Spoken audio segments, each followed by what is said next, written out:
Assalomu alaykum. Va Keling, alaykum keling assalom, aka. yaxshimisiz? Keling, nechta bering aka? Issiqmi noningiz? 4 ta bering.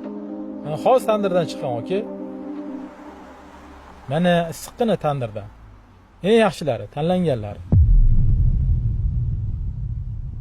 Nima dedingiz? Issiqqina tandirdan chiqqan.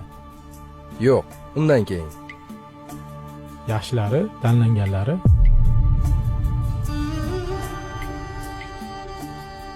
Yana bitta qaytaring. Iltimos. Yaxshilari, tanlanganlari.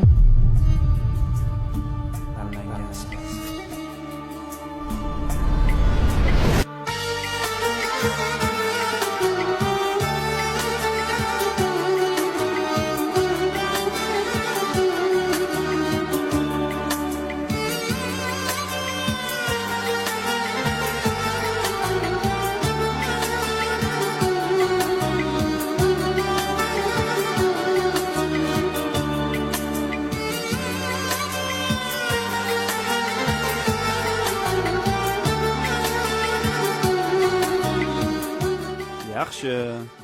Xo'p. Bo'ldi ana. Charchamadingmi? Yo'q. Yana bitta ishimiz qoldi. Hali 4 ta yaxshisi bor edi, olib qo'yganimiz. O'shani olginda Adolat opoqingga olib chiqib bergin.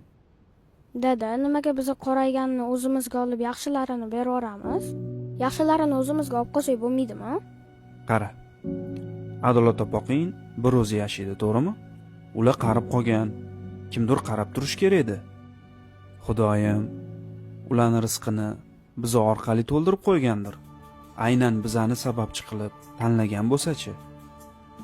Yaxshilik qilish uchun albatta boy bo'lish shart emas. Muhimi beminnat va eng yaxshisidan qilish.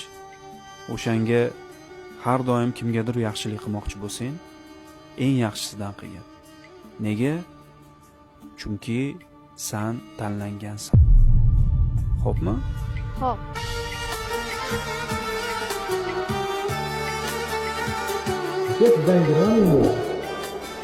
Aka, sizdan 20 ming.